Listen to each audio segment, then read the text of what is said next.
Welcome back, students. Now in this session of gynecological oncology, we will be discussing about endometrial cancer or uterine cancer. First of all, this uterine cancer or endometrial cancer in India is rare.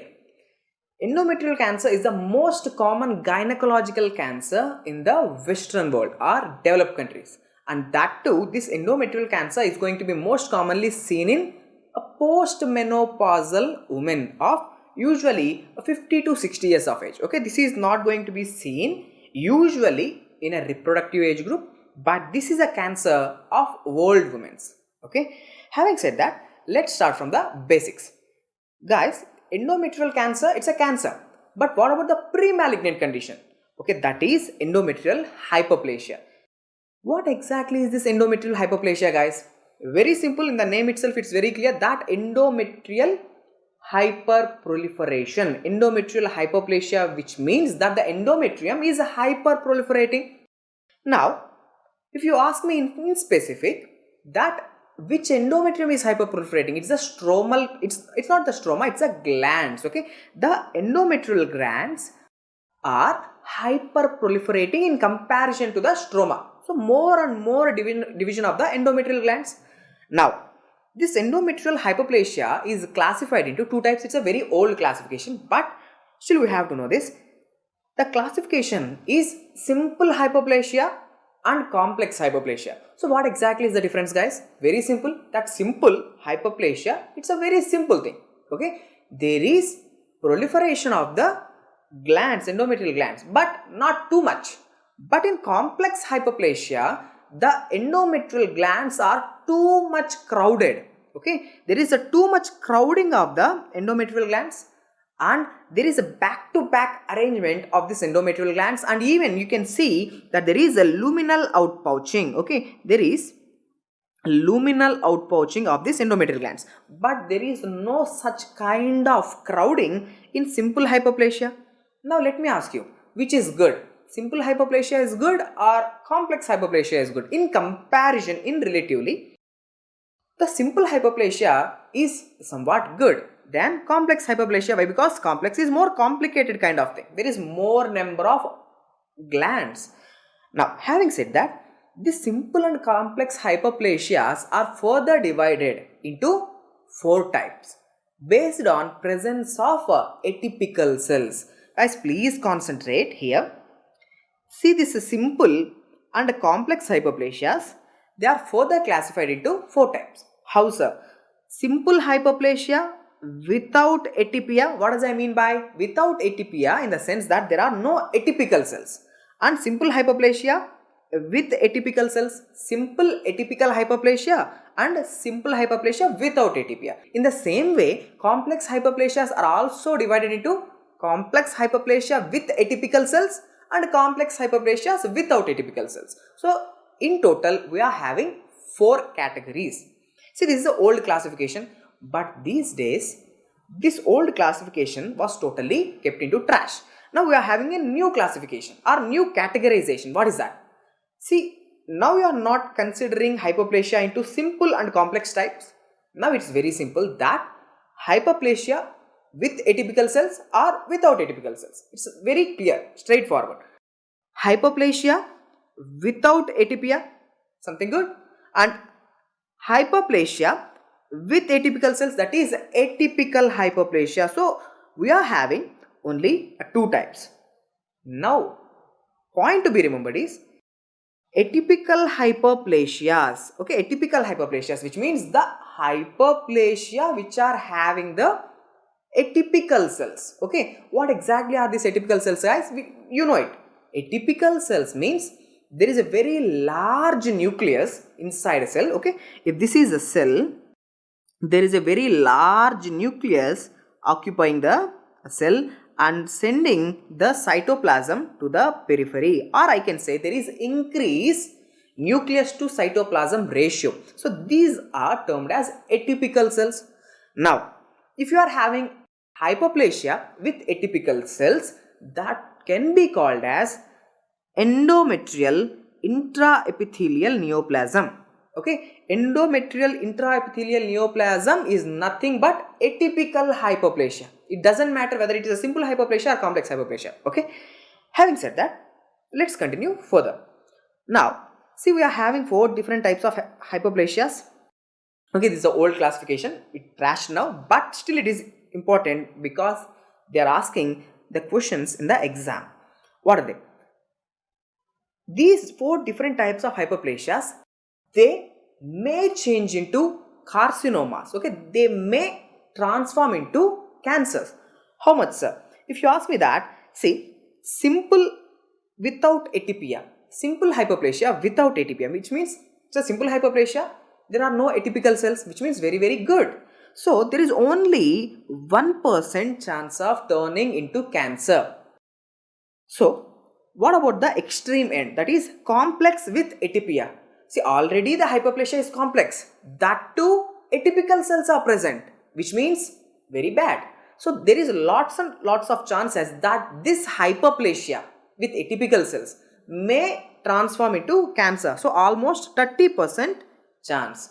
So it's very simple, guys. Simple hyperplasias have very much less chance. Complex hyperplasias have more chance. Now if I am talking about the simple hyperplasias, simples without atypical cells, only 1% chance. Simple with atypical cells, that is 8% chance. Complex, more chance of turning into cancer. Okay, but even in complex there are 2 types: complex without atypical cells and complex with atypical cells. Complex without atypical cells means something good. So how much? Only 3% chance of turning into cancer. Complex with atypical cells is very bad, so 30% chance. Why I am repeating so many times? Because this is the place where examiner are going to ask the question. 138 29%, 138 29, you should by heart it at any cost. Okay, having said that, now let's continue with the investigation of endometrial hyperplasia. So before going into investigation, how a patient or how a female going to present to your clinic? How means, see, as there is endometrial hyperplasia, whenever this endometrium, too much amount of endometrium, whenever it is getting shedding out, what happens? There is too much amount of shedding, that causes too much amount of bleeding. So how a female is going to present to your clinic, guys, with too much amount of vaginal bleeding? So that's the complaint she is going to present to you. Now if she is saying such kind of complaint, too much amount of vaginal bleeding, then what you will be doing? So you are thinking that this might be an endometrial hyperplasia. So what you will be doing is a transvaginal sonography. Now if you are doing this transvaginal sonography, what you may see? See, if there is endometrial hyperplasia, that is more and more endometrium, so you can see that there will be endometrial thickness, there is increase in the endometrial thickness.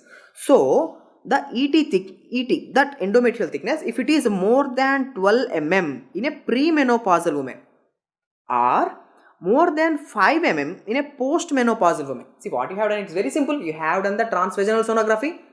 In the transvaginal sonography, if in a premenopausal woman, if the endometrial thickness is more than 12 mm or in a postmenopausal woman more than 5 mm. Why? Because usually in a postmenopausal woman there will be vaginal atrophy or there will be atrophy of the urogenital system.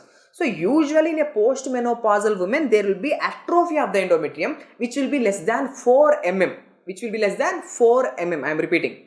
But if in a postmenopausal woman, if she is having more than 5 mm thickness of the endometrium, now what we have to do? We have done TVS first. In the TVS we are having the results more than 12 mm in the premenopausal woman and more than 5 mm in the postmenopausal woman. Now what we have to do? We are getting information that there is thickened endometrium. From the transvaginal sonographic studies, we came to know that there is thickened endometrium. Now what I have to do? I have to take out this endometrium and I have to send it to the path lab. So for that, I will be using an instrument known as pipple and taking the biopsy. So that is known as pipple biopsy. So endometrial aspiration biopsy with the help of an instrument known as pipple. So this is something good. I am going to send it to the path lab. But important point is, see, it's better to do a fractional curettage than a pipple biopsy, simple pipple biopsy. Why, sir? See, with a pipple biopsy, what you are going to have is a scrape of endometrium, mostly from the anterior wall. Okay, this is the pipple. I will be taking the endometrial sampling from the anterior wall. What if there is hyperplasia which is in the posterior wall, or what if already cancer is present in the lateral walls or in the fundus? So to have a better result, what I will be doing is I will be doing a fractional curettage. So fractional curettage is a gold standard. Okay, so people biopsy I can do, but more result oriented or more specific is a fractional curettage. I will be taking the endometrial sampling from the anterior wall, posterior wall, lateral walls and fundus, endocervix, isthmus and all the stuff. Okay, so entire all the fractions of the uterus I am going to take a biopsy. After that, what I will be doing, I will be sending you to the path lab to examine how the cells are and what is the status of the cells. Now, better than this, see, I have done the TVS. After that, I am going to take the biopsy. I can do it with the people or I can do it with the fractional curettage. Better than the fractional curettage, I can have one more option which is known as the hysteroscopic biopsy. Okay, hysteroscopic biopsy. What exactly is this hysteroscopic biopsy, sir? See, you just want to take a biopsy. It would be better if you have a vision inside the uterine cavity. Okay, if I am doing the fractional curettage, I don't know what is the what's happening inside the uterine cavity. I cannot have a visual documentation.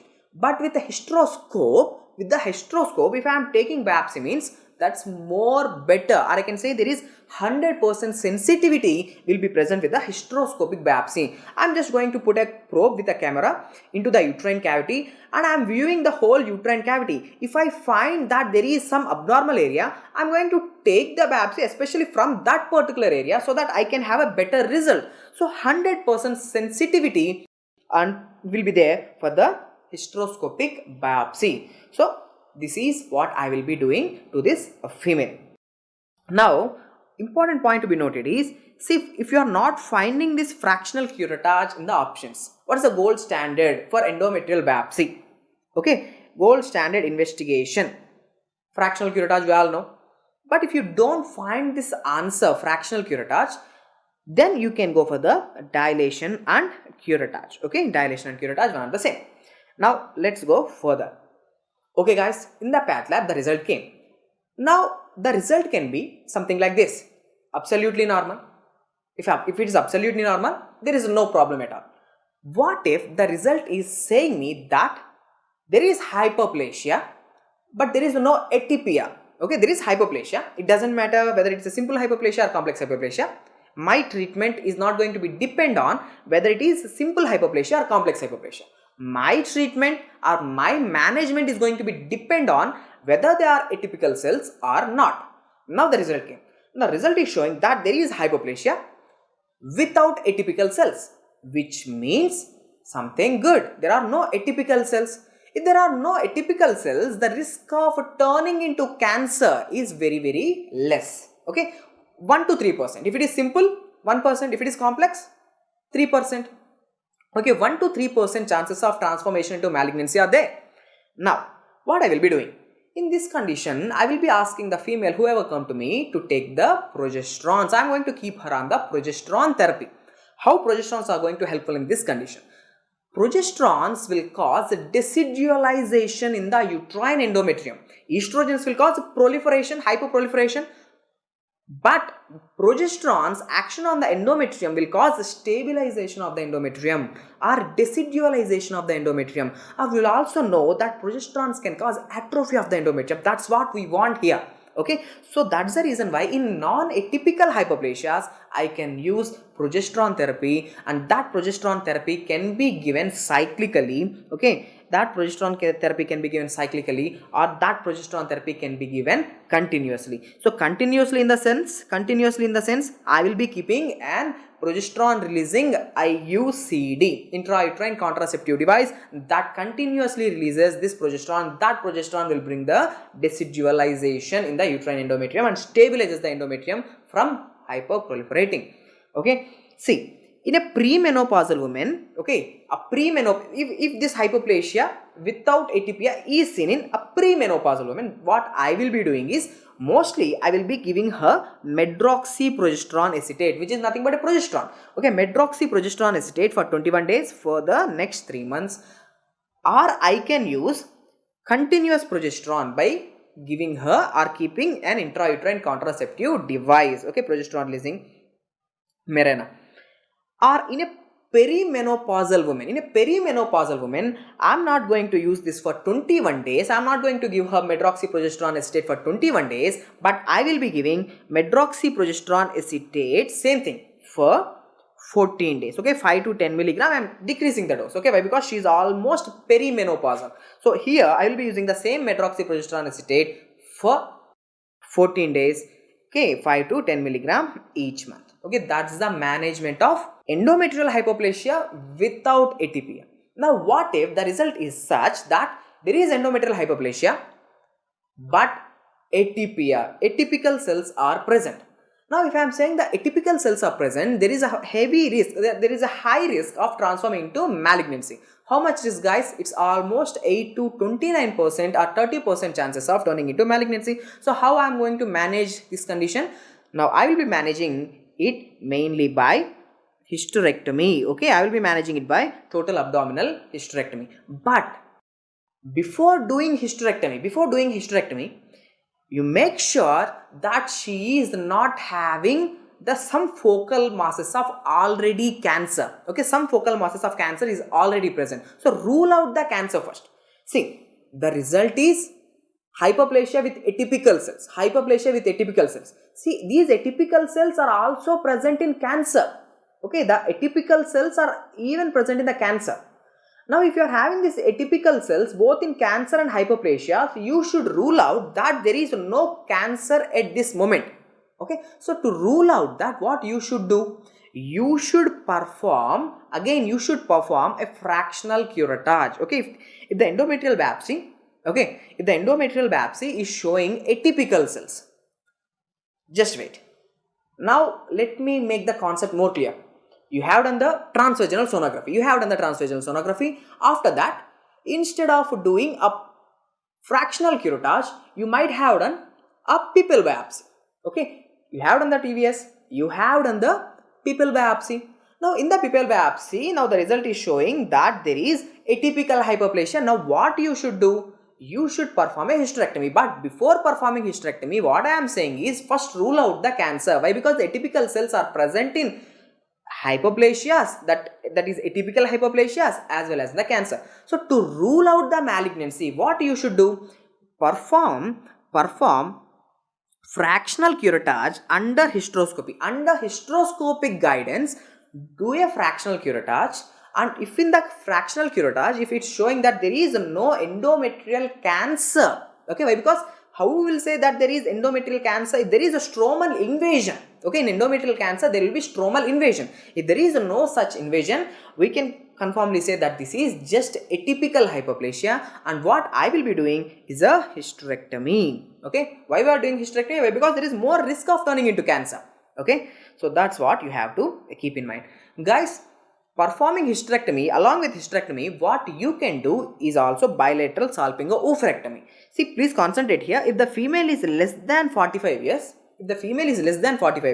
we are not going to do bilateral salpingo-hysterectomy. So, BSO is not indicated if the female is less than 45 years. But if she is more than 45 years, means bilateral salpingo-oophorectomy can be done. Okay, so it's based on the age. Now, what if there is this endometrial cancer?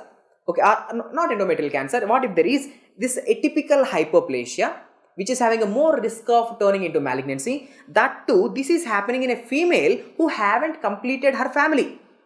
Now, what's the treatment option for atypical hyperplasia, guys? That atypical hyperplasia, the treatment option is hysterectomy. Now, what if there is no family completion in a young female with atypical hyperplasia? Her family is not completed. If you perform hysterectomy, that she will not going to have a future child. Now, in this condition, see, in a premenopausal woman who is desiring of fertility, which means her family is not completed. Now, in this case, we can give her high dose progesterone or megestrol. High dose progesterone therapy called as megestrol should be given after explaining her the risk of progression to cancer. Why? Because she is having atypical hyperplasias. Okay, so this is what I want to keep into your mind. Non-atypical hypoplasias, progesterone therapy. Atypical hypoplasias, hysterectomy. Okay, hysterectomy.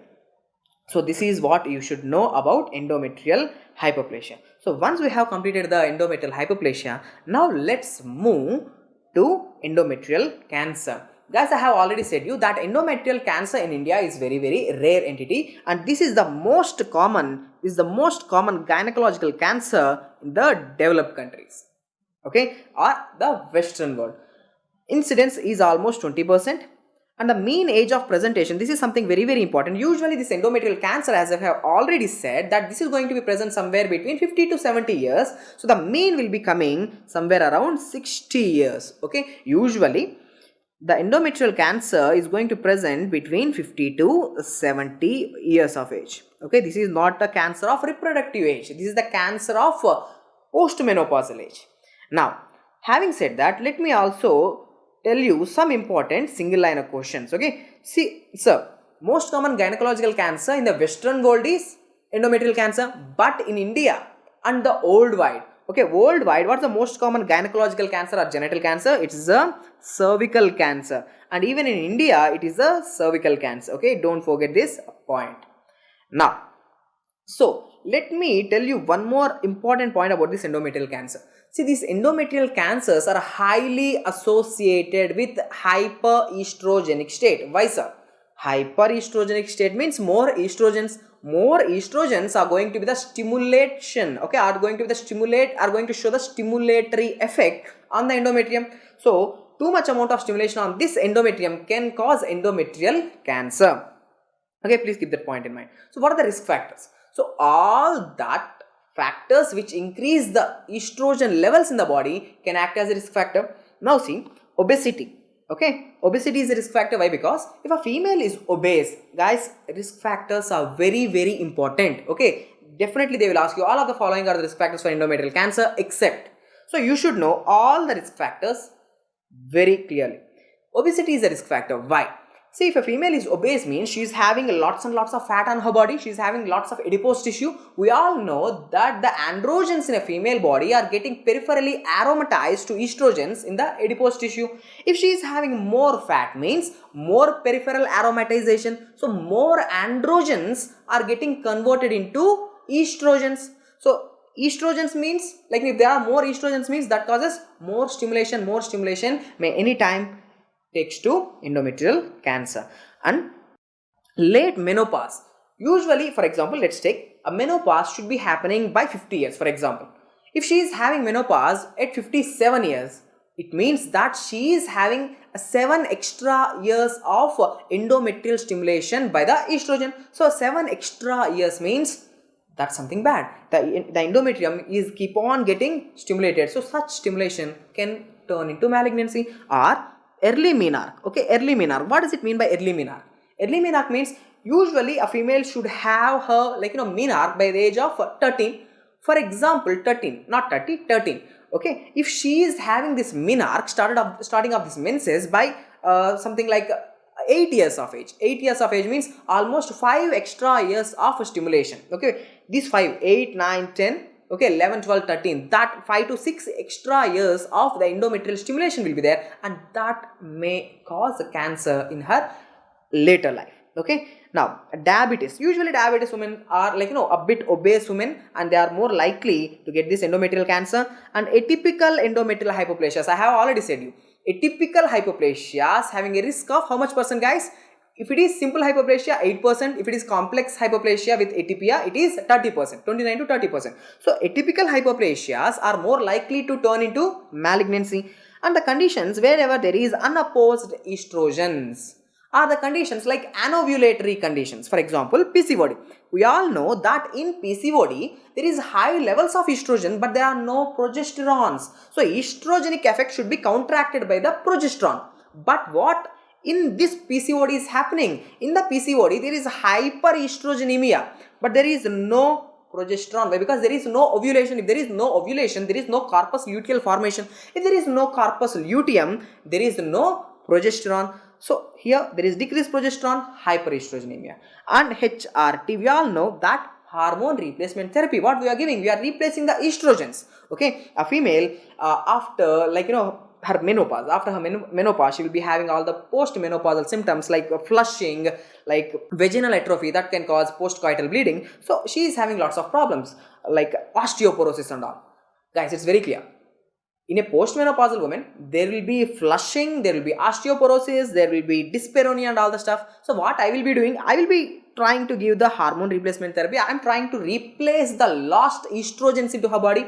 I am replacing these estrogens back into her body. So this extra estrogens, what I am going to pump into her body, that can cause the stimulation of this endometrium and that can lead to cancer. Okay, and nulliparity. See, if she is a nulliparous female or if she is an infertile female, she is not having pregnancy. If she is not having pregnancy means she is not having a break of that 9 months. Having pregnancy means 9 months break of menstrual periods or menstrual cycles, and almost a 6 months break because of the lactational amenorrhea will be there. Almost 1.5 year break will be there. If she is having a pregnancy, almost 1.5 year break will be there for her from the menstrual cycles. But what if she is a nulliparous female? If she is a nulliparous female, there is no such break, continuous endometrial stimulation every month by the estrogens. So that is a risk factor. And what about this tamoxifen therapy? See, tamoxifen is what kind of drug, guys? Tamoxifen is a SERM, selective estrogen receptor modulator. See, this tamoxifen, it is having anti-estrogenic effects on the breast. It is anti-estrogenic. Okay, anti-estrogenic on the breast, but it is highly estrogenic, on the endometrium. Okay, so now there is a female who is having breast cancer. Now the surgeon is keeping her on this tamoxifen therapy. Okay, the physician or whatever, they are giving her this tamoxifen therapy. Now if she is on this tamoxifen therapy, that's good for her breast. Why? Because this tamoxifen is acting as an anti-estrogen, but at the same time, this high tamoxifen, which is estrogenic on her endometrium, can stimulate her endometrium and can cause endometrial cancer. That's the reason why, if the female is getting started on her tamoxifen therapy, prophylactically, they will do the hysterectomy. Why? Because taking tamoxifen increases the risk of uterine cancer or endometrial cancer. So prophylactically, before itself, if she have completed her family, then they will remove the uterus. Okay, now I have already explained about the infertility. If she is having infertility means there is no break from the menstrual cycles. Senile endometritis means in a postmenopausal woman or female who is getting old, there will be atrophy of this endometrium. Whenever there is atrophy of this endometrium, whenever these kind of inflammatory changes going on this endometrium, such inflammatory changes can cause neoplastic changes also. Okay, that can lead to dysplasia, and that dysplasia can lead to neoplasia. Okay, senile endometritis is a risk factor. And the liver pathologies. Okay, how a liver pathology or having some liver pathology is a risk factor to develop the endometrial cancer. It's very clear that the estrogens are getting metabolized inside the liver. Whenever there is some liver pathology, the estrogens are not getting metabolized inside the liver, so that estrogens are going to stay in the body for longer duration. So estrogenic stimulation can be there, or estrogenic stimulation can be expressed on the uterine endometrium for longer duration. That can cause endometrial cancer. And ovarian cancers, I can say something like estrogen producing ovarian tumor, something like a granulosa cell tumor. How this is going to predispose to endometrial cancer? Why? Because the granulosa cell tumors, we all know that they are going to produce estrogens. So estrogens means endometrial cancer. Estrogens can cause hypostimulation, first of all hyperplasia, and that may turn into malignancy. Okay guys, these are very, very important risk factor. Having said that, you should also know some other syndromes or some genetic conditions which are associated with endometrial cancer. So one such syndrome is a corpus cancer syndrome. So what exactly is this corpus cancer syndrome, sir? See, if a female is having obesity, hypertension and diabetes mellitus, is a more likely to get endometrial cancer. That's what is known as corpus cancer syndrome. Corpus means body of the uterus. Okay, so corpus cancer syndrome means a female who is obese, hypertensive and diabetes mellitus, she is at a risk of developing the endometrial cancer. Now Lynch syndrome or hereditary non-polyposis colorectal cancer.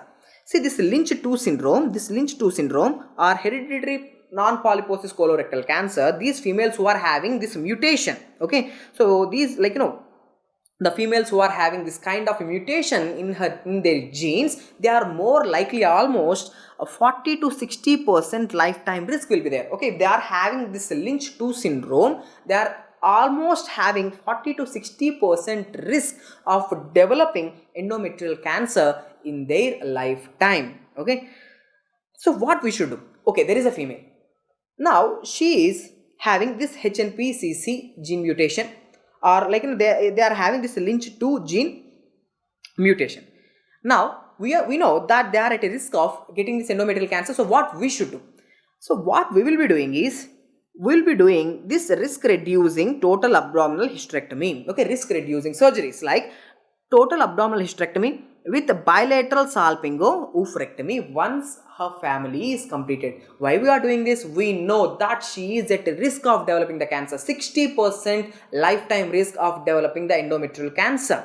So what I will be doing is, once she have completed her family, okay, then I will be asking her to go for the risk reducing surgery, that is a simple total abdominal hysterectomy along with the bilateral salpingo-oophorectomy.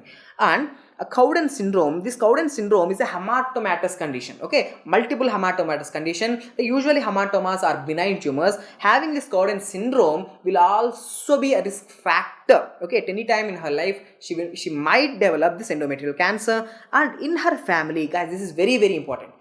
If in her family, if any of her family relatives are having endometrial cancer or ovarian cancer or breast cancer or colorectal cancer, means then this female is also at a risk of getting this endometrial cancer. Why I am saying it's a familially predisposed. Okay, this cancer is running in the families. Yes, because of certain gene mutation, this cancer is running in the families. Okay, so that's the reason why. We will see what are those gene mutations. We will see, don't worry. So family history of endometrial cancer or ovarian cancer and breast cancer and colorectal cancer is also a risk factor. Okay, so risk factors are very, very important. Never ever forget. Okay, now after seeing this risk factors, after knowing about the risk factors, see, I want you to remember one point here. Okay, again I will discuss, but please remember, see, having associated with this risk factors means there is a female, she have developed the endometrial cancer and she is having one or more of these risk factors, then that type of endometrial cancer is a type 1 endometrial cancer. What does it mean by type 1 endometrial cancer? Type 1 endometrial cancer is a typical endometrial cancer which is usually associated with any of these risk factors. If she is having an endometrial cancer which is usually not associated with this risk factor, then that should be called as a type 2 endometrial cancers. Okay, we will discuss.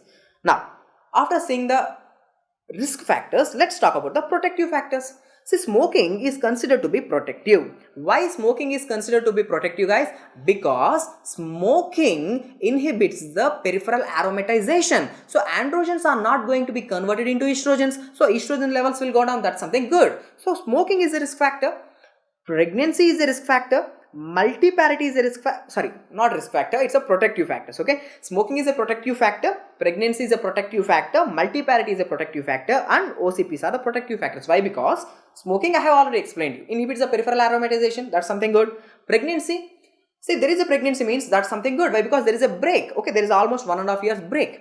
Now multiparity, many number of children means many breaks from the menstrual cycle. That's something good. Now OCPs, we all know that combined oral contraceptive pills, they are more like, pregnancy inducing drugs, or like, they will create an environment which is like something like a pseudo pregnancy state.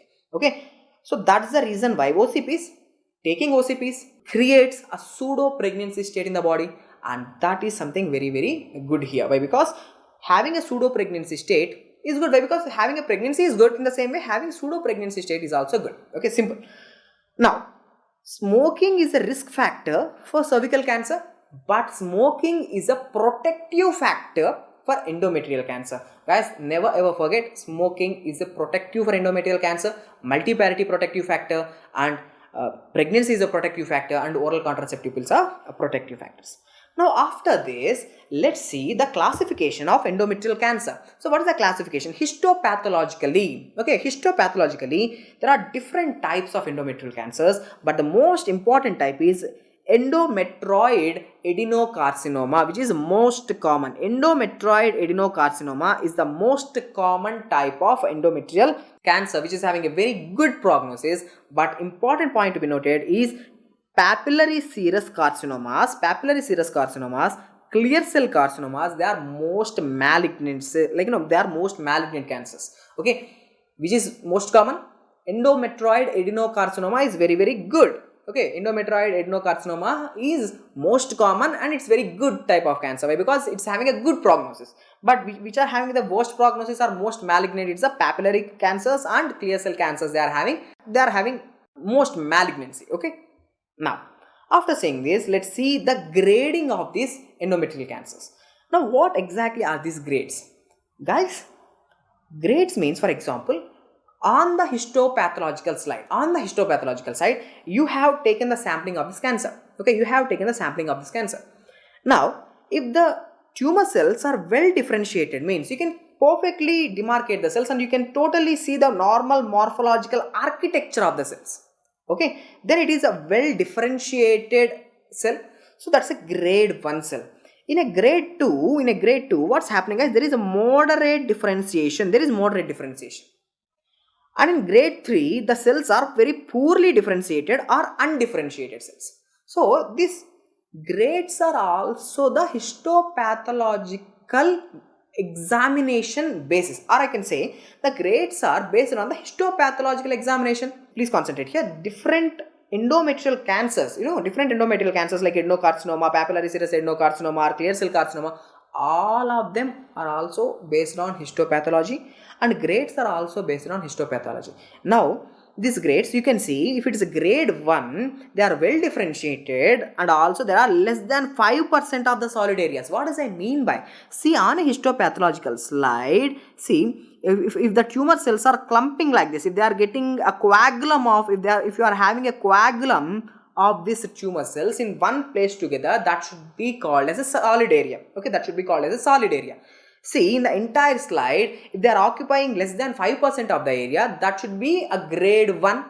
If almost in the slide, okay, if these tumor cells are like, if the coagulum of the tumor cells, okay, if they are occupying more than 50% area, means that is a grade 3. See, here also tumor cells are present. These are also tumor cells, but it's not a solid area. So solid area is nothing but a coagulum or a clumping of these tumor cells. Okay, this is a histopathological examination based grades. Okay, so now how many, histopathologically the endometrial cancer is divided into different variants and different grades. Now please concentrate different types of endometrial cancer.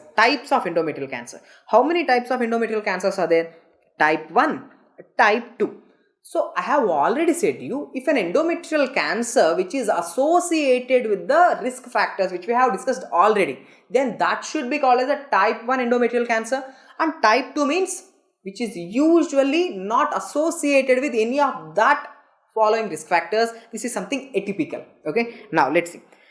Type 1 endometrial cancers are usually seen in which age groups, guys? 50 to 60 years of age. Okay, but type 2 endometrial cancers are seen in 70 years of age. Now, what are the risk factors? Guys, I have already said you, type 1 is associated with all those risk factors which we have already seen. Type 1 associated with the hyperestrogenic states, obesity, anovulatory conditions like PCOS, nulliparity, okay, adult onset diabetes mellitus, HNPCC gene mutations, Lynch 2 syndrome, okay, all that.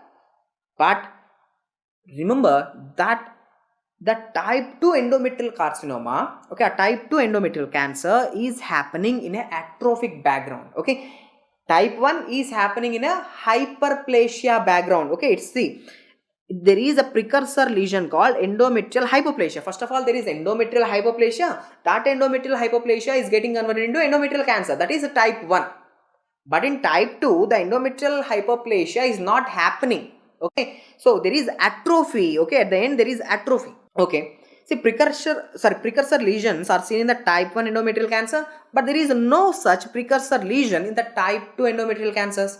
Now, what are the types? See, type 1 includes which variants, guys? It is the endometrioid adenocarcinoma. Okay, we have already seen. I have said endometrioid adenocarcinoma is something good. Why? Because endometrioid adenocarcinoma is happening in the background of some precursor lesion. If there is a precursor lesion, that's good. Why? Because that precursor lesion is going to cause some symptoms, and that symptoms will bring the patient to the doctor, so that she will be having like initiation of the management in the early period itself, or in the early stage itself. So endometrioid adenocarcinoma is happening in the background of some precursor lesion, and it is associated with the following risk factors, okay, which we have already discussed. So it's a type 1 adenocarcinoma which is having a good prognosis.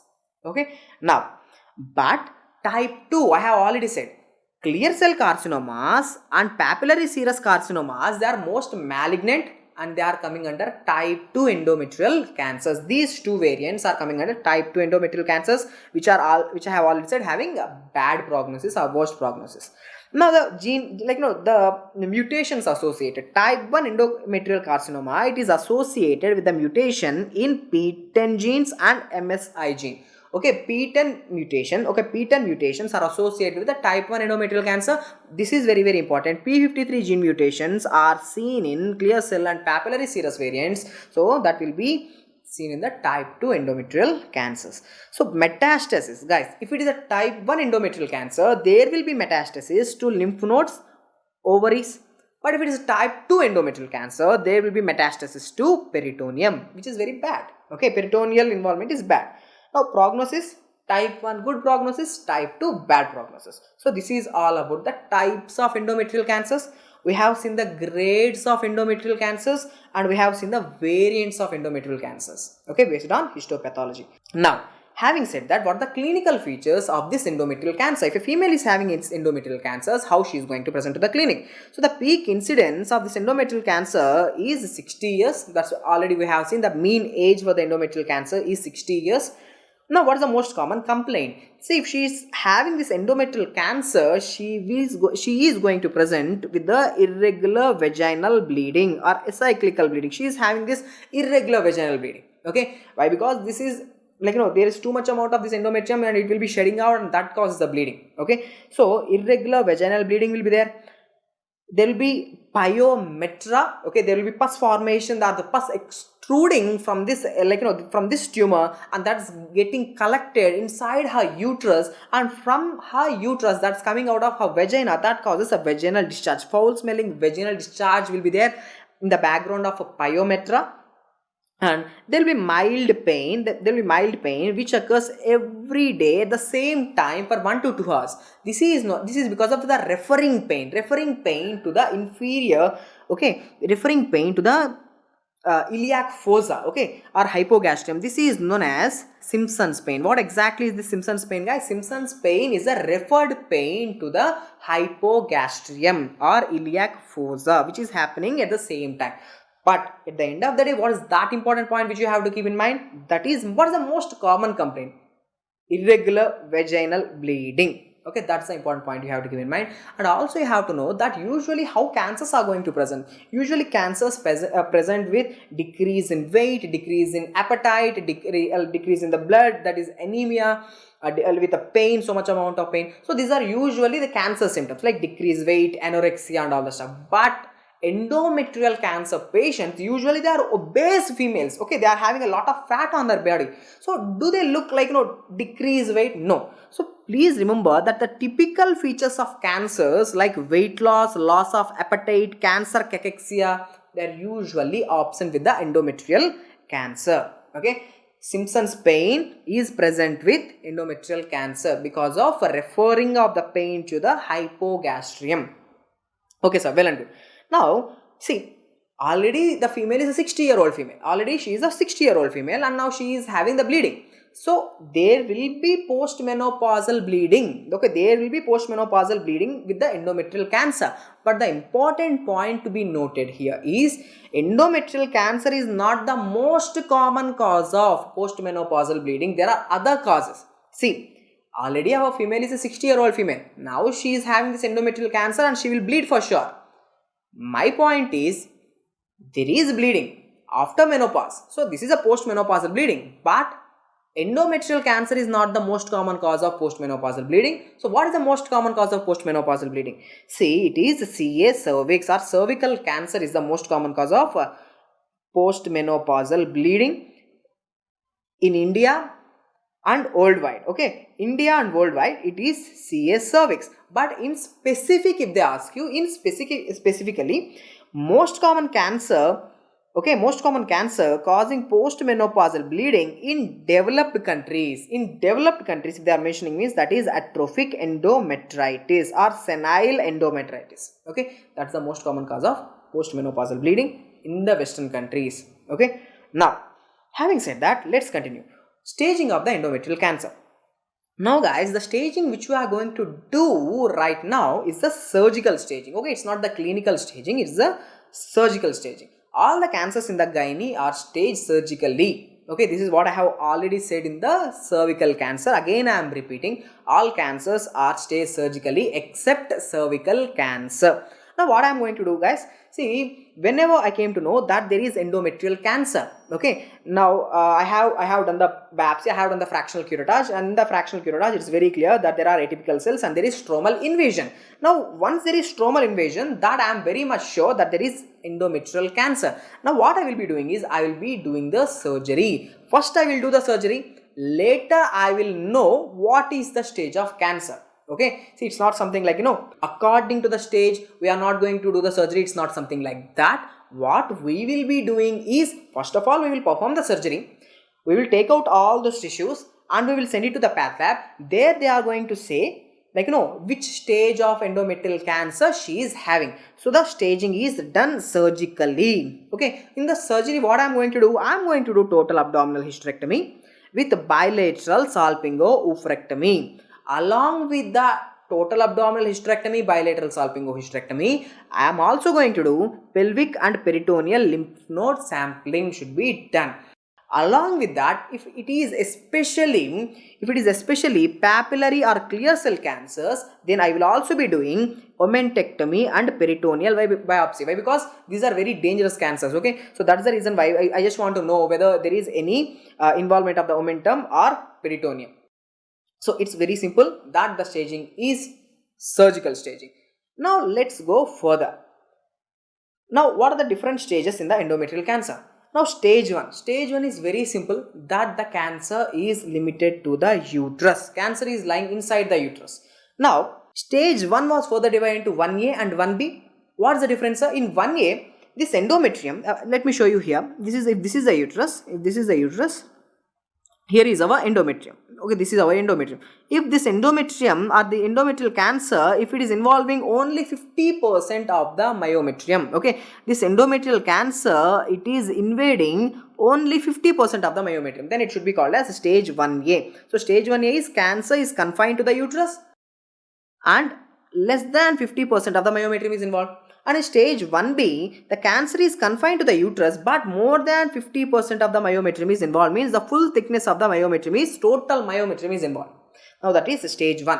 Stage 2 is very, very simple. Once if the cervix is involved, okay, once if the metastasis is happening to the cervix, okay, cervix is getting involved, then the staging will be stage 2. Okay, so after the surgery I will be knowing this. Okay, after removing this uterus, cervix and all, I will be checking, okay, how much amount of myometrium is involved, whether the cervix is involved or not. Once if the cervix is involved, I will be saying that it is the stage 2 endometrial cancer, something like that. Okay, now in stage 3, the cancer is involving the serosa. Okay, it invades the serosa or adnexa, means like the whole myometrium involved. Now the cancer is coming out, so the adnexa, okay, now the adnexa is getting involved, or the serosa, okay, the outermost layer is getting involved. Okay, the serosa, we know, right? Endometrium, myometrium and perimetrium, that serosal layer is getting involved now.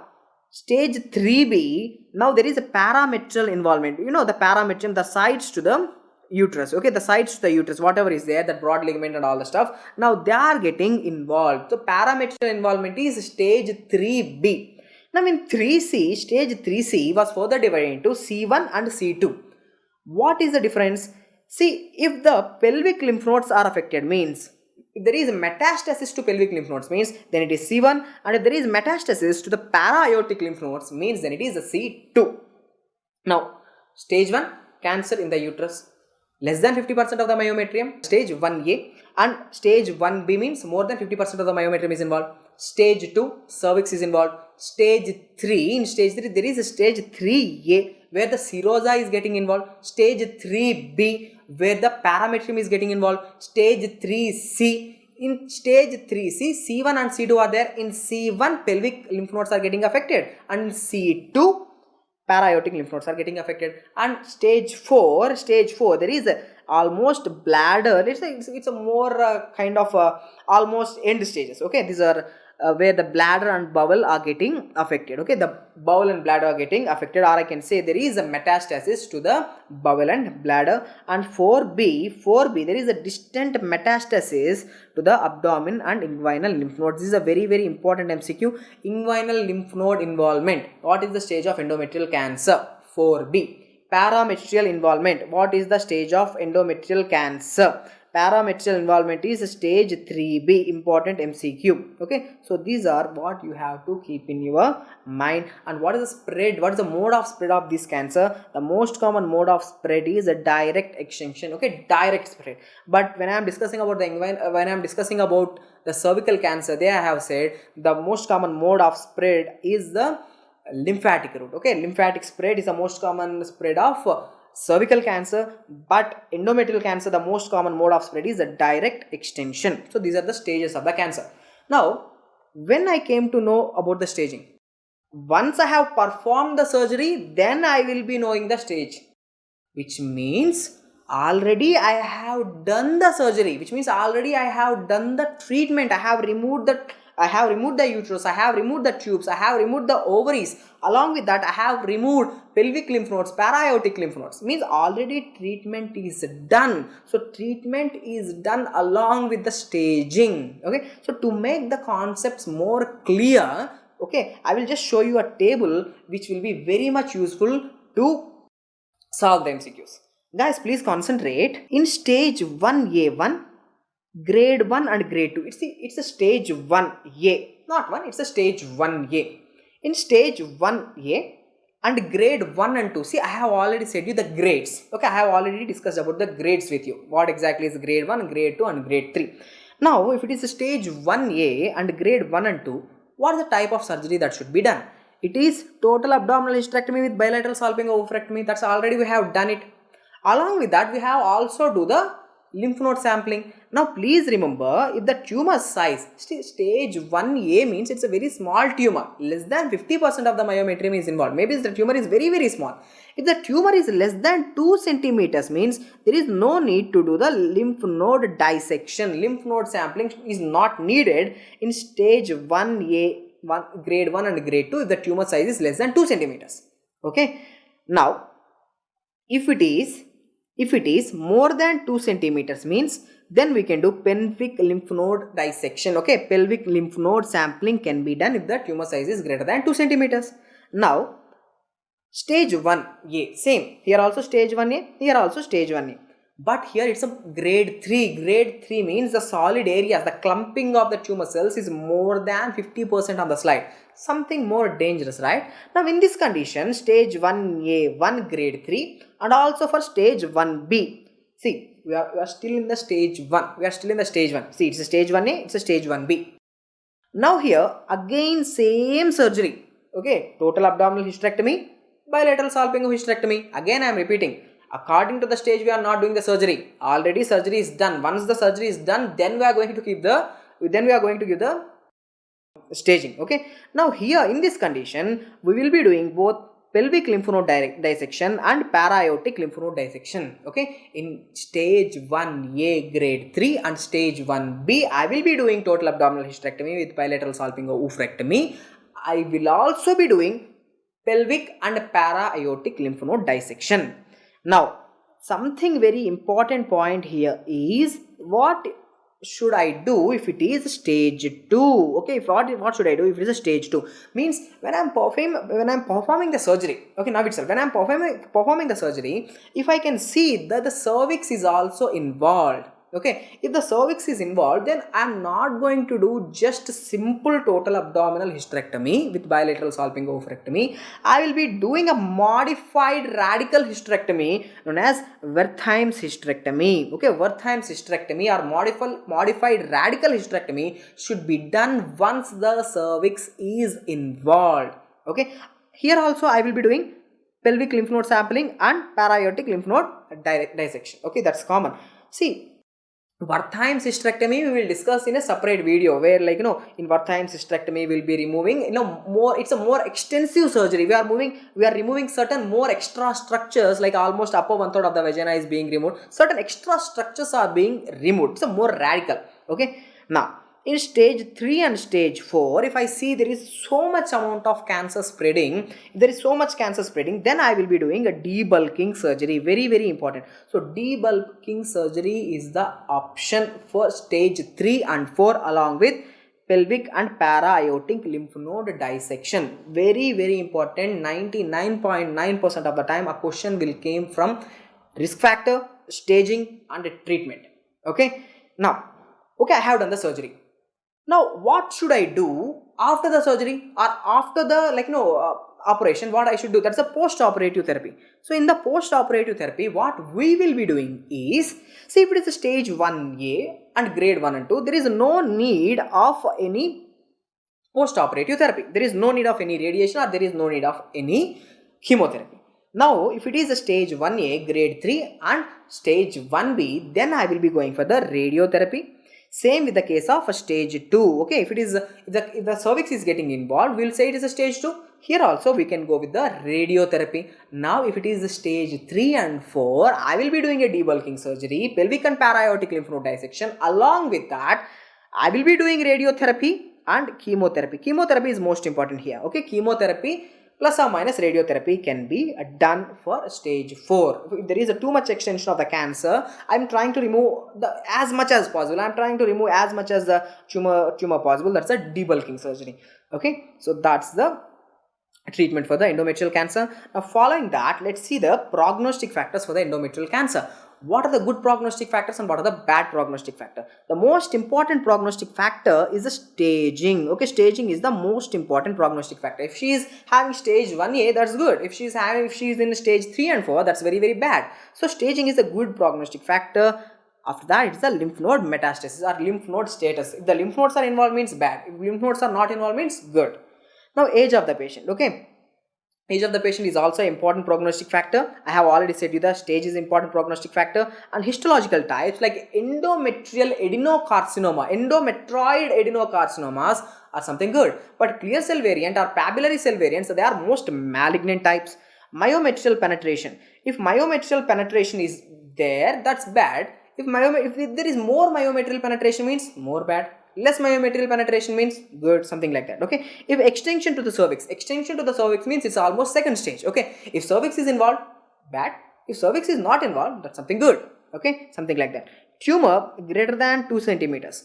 Tumor greater than 2 centimeters, it's a very simple, right? If the tumor is large in size, bad prognosis. Tumor less than 2 centimeters, good prognosis.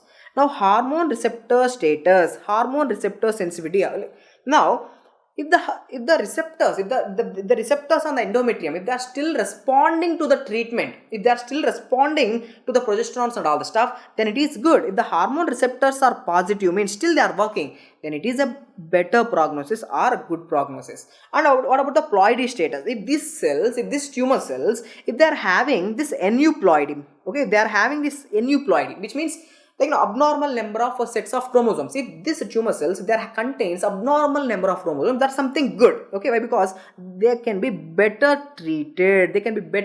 Okay, so ploidy status, having aneuploidy, better prognosis. And oncogene expression, HER2 new expression and KRAS expression, they are having a bad prognosis. Okay, one important point I want you to remember, that the most important prognostic factor is staging.